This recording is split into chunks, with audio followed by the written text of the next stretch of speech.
Les démocrates, le parti le plus américain du système, a deux partis.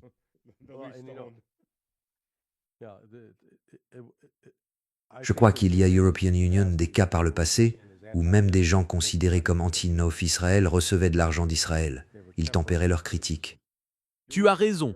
Tu as raison. Si on regarde, Reagan a remis les Israéliens à leur place et leur a ordonné de sortir du Liban, d'arrêter le génocide.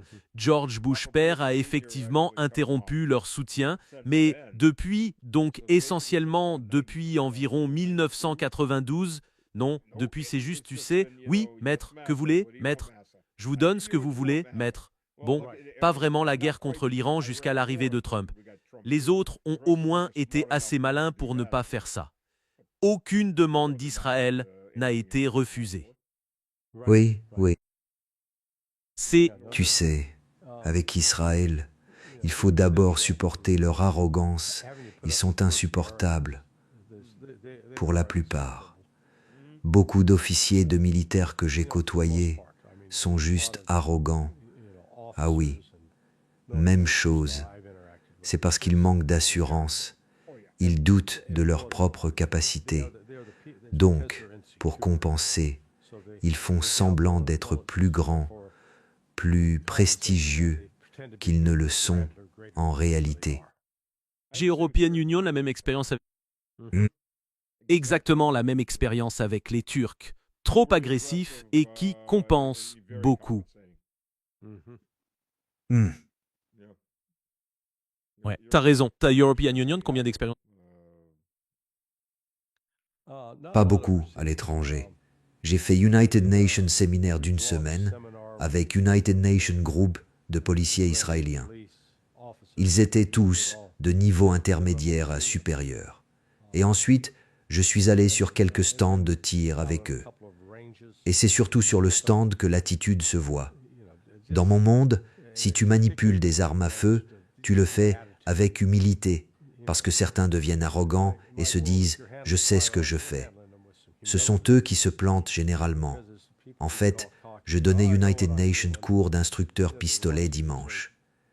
Et l'United Nations des gars était à United Nations autre événement il y a 2 ou 3 semaines, organisé par United Nations, ami à moi. C'était United Nations solide. Il était infirmier de la marine et a servi avec les marines 3 ou 4 tours de combat. Son surnom, c'est Tank. Il ressemble à United Nations Tank humain, mais c'est United Nations bon infirmier de la marine. Bref, il faisait ce cours et il y avait United Nations, ancien opérateur de Delta Force. Et devine qui se tire dans le mollet en rengainant. L'ancien opérateur de Delta Force. Donc voilà le tank, il attrape le garrot, stoppe l'hémorragie, le fourre dans une voiture et l'emmène à l'hôpital. Comment il a réussi à faire ça? Eh bien, encore une fois, c'est dû à la négligence. Dans ce cas, tu vois, il a mis son doigt le long de la glissière en remettant l'arme dans l'étui et son doigt s'est coincé. Et, d'United Nations coup, le doigt appuie sur la détente et boum. Je dis toujours, les gars, tu regardes ton étui et tu rengaines lentement. Il n'y a jamais besoin de rengainer rapidement, sauf s'il y a encore une menace. Mais mec, quand la menace est passée et que tu peux rengainer, fais-le lentement, calmement et en sécurité, en gardant le doigt loin de la détente. Mais il n'avait pas non plus mis le pistolet sur sécurité, pour des raisons évidentes. Non. Bah oui, la plupart des pistolets n'ont pas de sécurité. Je suppose que ça dépend du modèle. J'aime bien. Ouais, si tu as United Nations 1911, il aura une sécurité de poignet et une sécurité au pouce. Mais, tu sais, j'aime ma 911, 1911, désolé. Ouais, j'ai vraiment aimé cette Beretta. C'était United Nations bon pistolet, ouais.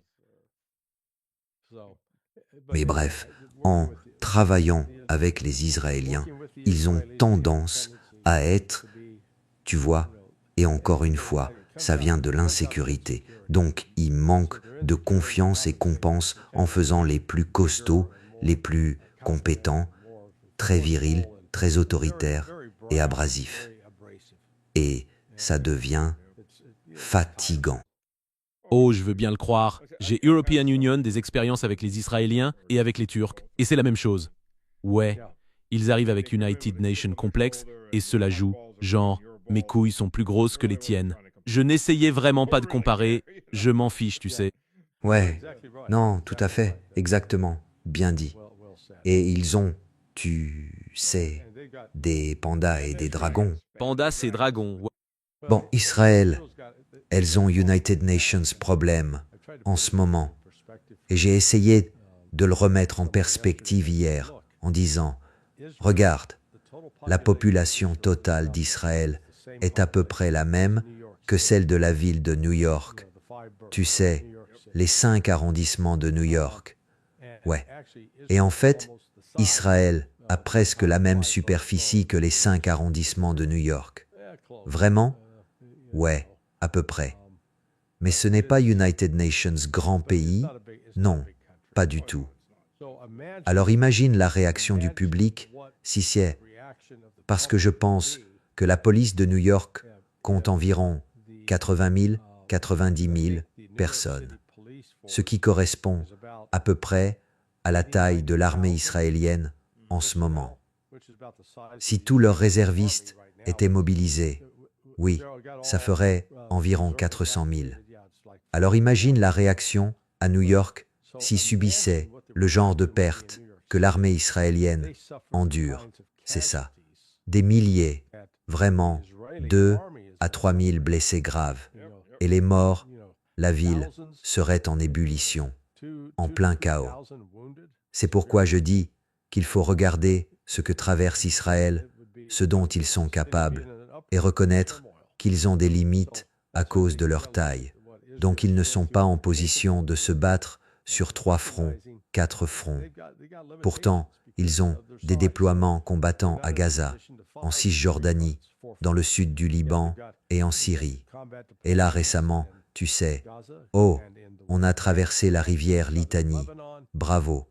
Est-ce que vous allez pouvoir y rester et le tenir? Non. Non. Isfektaer. J'adore ce que Trump a dit. J'ai ordonné à Netanyahou de faire demi-tour pour qu'il n'envoie pas de forces militaires à Beyrouth. Il ne pourrait pas le faire, même s'il le voulait à ce stade. Il fait venir ses chars. Tu remarques qu'il frappe principalement les zones chrétiennes qu'il s'approprie parce qu'ils n'ont pas à affronter le Hezbollah dans ces secteurs. Oui, et pourtant le Hezbollah a vraiment infligé beaucoup de dégâts à Israël cette fois. Je pense qu'ils ont détruit plus de 400 chars Merkava, Ce n'est pas forcément détruit, je pense plutôt qu'ils ont été détruits. les mettre hors service. Exact. Comme la dernière fois, ils annonçaient environ 120 chars. Mais en réalité, c'était 44 chars détruits, tu sais, perdus, radiés. Le reste est endommagé. Ils sont ramenés. Ils ramassent les débris et ce qui reste de l'équipage. Et ensuite, ils réparent et les remettent en service. Les drones en immersion, surtout les modèles guidés par câble, ont été très difficiles à contrer pour Israël.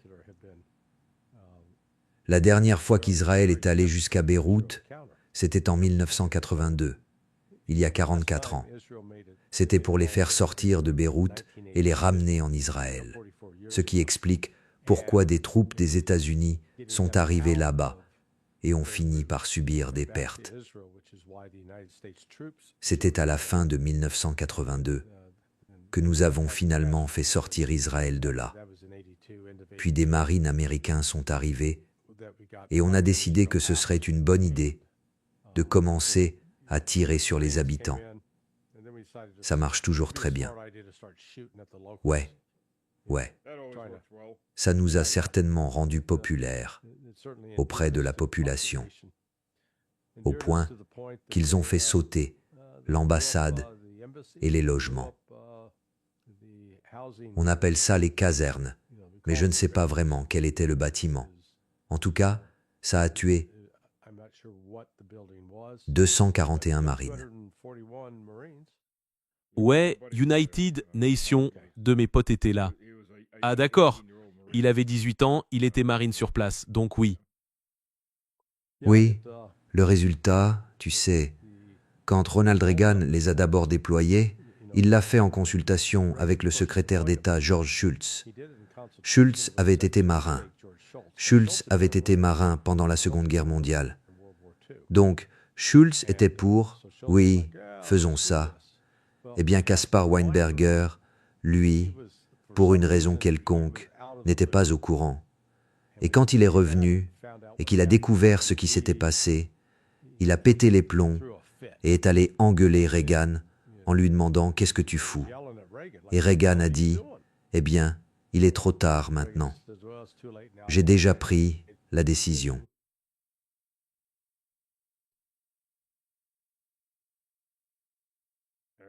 Internet, t'es de retour?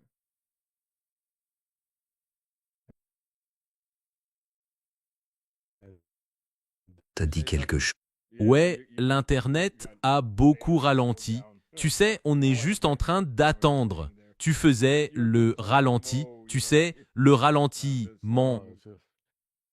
Oui, donc Caspar Weinberger a finalement European Union raison. Oui, il n'aurait pas dû envoyer de troupes des États-Unis là-bas. Donc, tu sais, ce serait United Nations déjà vu complet si Trump arrivait et disait oui, on va envoyer des troupes des États-Unis pour remplacer, servir de force de maintien de la paix à la place de l'Iran ou à la place d'Israël et forcer les Israéliens à retourner dans leurs trous. Mais l'Iran a été très clair. United Nations des officiers du corps des gardiens de la révolution islamique. Enfin, c'est soit United Nations général, soit United Nations colonel. Je ne connais pas bien les grades. Il avait 2 insignes sur chaque épaule. Donc je ne sais pas si c'était pour général ou pour colonel. Mais il a clairement averti les Israéliens du Nord d'évacuer, d'aller se mettre à l'abri, parce que l'Iran allait s'en prendre à eux. Ils vont s'en prendre à eux. Et C'était une des choses dont l'ambassadeur d'Israël auprès des Nations Unies se plaignait l'autre jour. Tu sais, le Hezbollah, il tue tellement d'Israéliens. Et c'est, combien d'entre vous ont-ils tué? Quel est le bilan des morts jusqu'à présent ces 2 dernières semaines, en retirant les soldats de l'équation? Les civils, combien en ont-ils tué? Aucun. Alors retournons la question. Combien de civils libanais et palestiniens avez-vous, forces de défense israéliennes, tués le mois dernier? D'accord, des milliers. Donc je ne veux pas entendre vos larmes de crocodile à propos de ce qui se passe. C'est vous qui tuez les gens, pas eux. fais attention, si vous habitez en Floride, c'est de l'antisémitisme. Ouais, c'est pour ça que je porte une arme dissimulée. Tu sais, ouais, ils essaient maintenant de raser Tyr. Tu sais, cette ville n'a que quoi, environ 4000 ans? Ouais, rien de majeur. Ouais. Massacre. On peut, tu sais, faire sauter des monuments anciens. Ah oui, regarde combien de bâtiments chrétiens, de monuments anciens, ils ont fait sauter ces 18 derniers mois.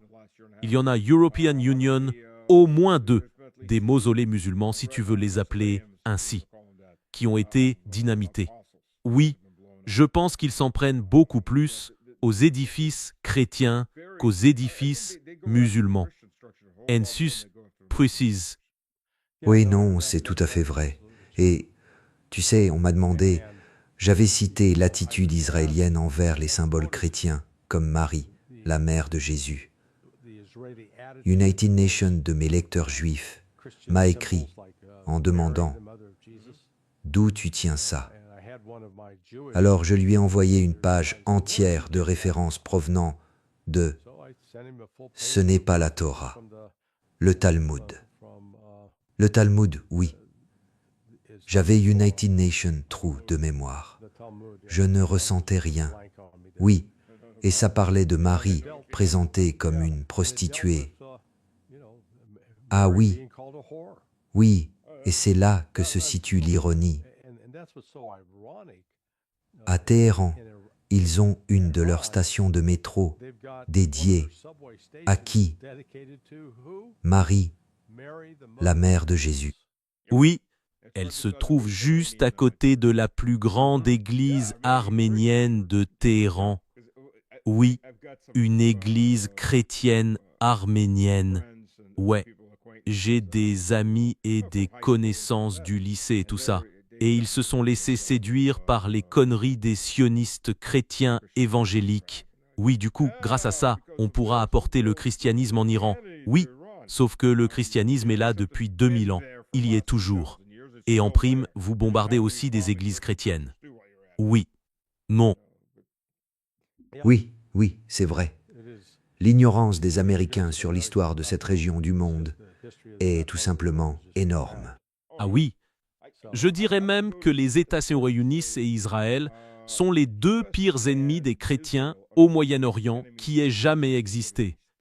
Parce que si tu regardes ce qui est arrivé aux chrétiens en Irak, si tu regardes ce qui est arrivé aux chrétiens en Syrie, si tu regardes ce qui arrive aux chrétiens au Liban, si tu regardes ce qui arrive aux chrétiens dans les territoires palestiniens, ils arrivent et les chrétiens n'y restent pas. Je veux dire, ils détruisent tous les symboles chrétiens. Ils alimentent ces djihadistes islamiques comme Al-Vijoni. George W. Bush et Bill Clinton, ils ont contribué à anéantir le christianisme en Irak. Ouais, on n'est pas très bon pour savoir où se situent nos intérêts. Exact. Ouais. Je veux dire, sous Obama, les frères musulmans ont pris le pouvoir en Égypte et qu'ont-ils commencé à faire? Ils ont commencé à massacrer les chrétiens. Ex- Dieu merci, l'armée a repris le pouvoir à l'époque. Ah oui, oui. Et tu ne peux rien expliquer à beaucoup de ces types parce qu'ils regardent la chaîne Fox News. Oui, quand on essaie d'informer avec des faits. Ces faits viennent contrecarrer United Nations bon récit. Oui. Donc on préfère façonner notre histoire en faisant de Saddam Hussein le pire, le grand méchant du Moyen-Orient, avant l'ayatollah. C'était le Hitler des années 90. On n'a pas besoin d'en faire United Nations Hitler, c'est United Nations Hitler perpétuel. Et presque personne ne parle de notre relation avec Saddam à partir de 1980. On travaillait étroitement avec l'Agence centrale de renseignement en Irak. L'Irak a reçu des précurseurs pour fabriquer des armes chimiques, ce qu'il a fait, et des armes biologiques, ce qu'il a aussi fait. Ouais, et tout cela, tu sais, visait à détruire l'Iran. Et puis, quand Saddam a décidé d'affronter le Koweït pour voler du pétrole, ce que les Koweïtiens faisaient très probablement, les États-Unis ont pris le parti du Koweït, ont abandonné Saddam et l'ont transformé en paria. Ouah. Je pense que les États-Unis l'ont attiré dans United Nations piège. Belle histoire. Ouais. Je dirais que les États-Unis l'ont attiré dans United Nations piège. C'est comme ça que les États-Unis ont vraiment commencé à s'impliquer au Moyen-Orient. J'avais United Nations pote cadet avec moi. Il était ingénieur de combat, engagé pendant la guerre en Irak et avant ça. Il se préparait à libérer le Koweït United Nations avant que Saddam n'envahisse.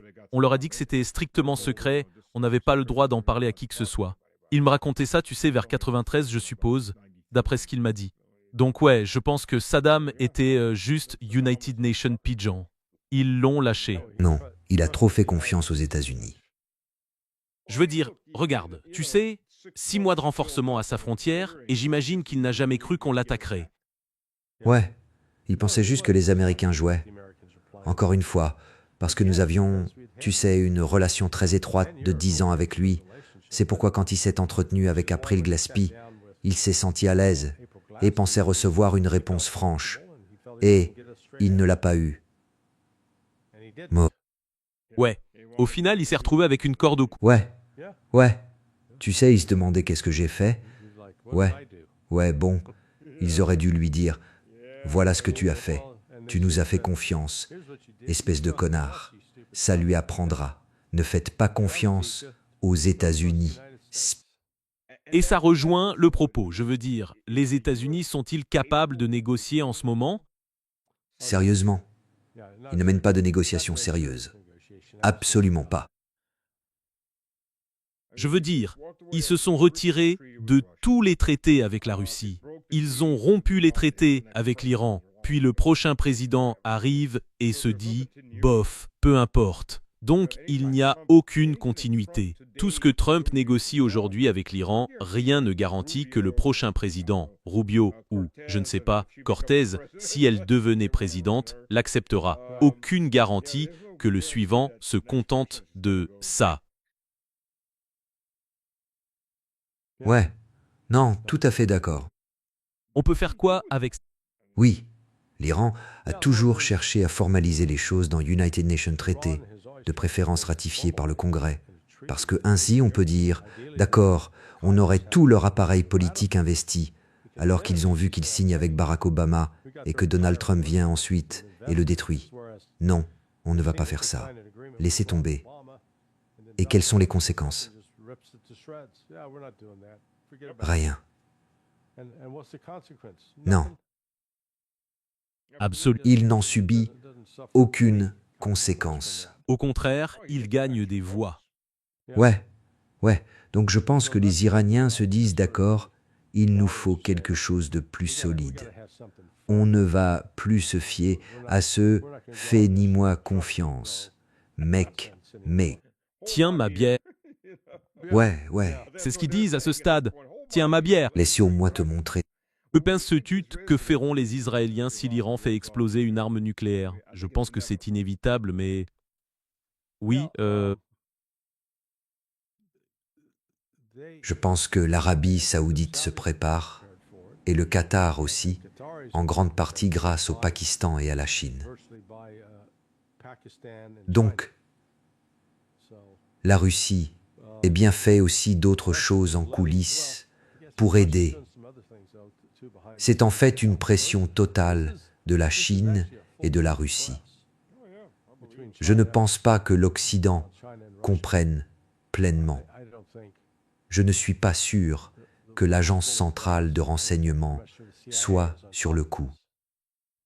avec le budget qu'ils ont, ils devraient être sur le coup. Oui, mais on voit ça encore et encore.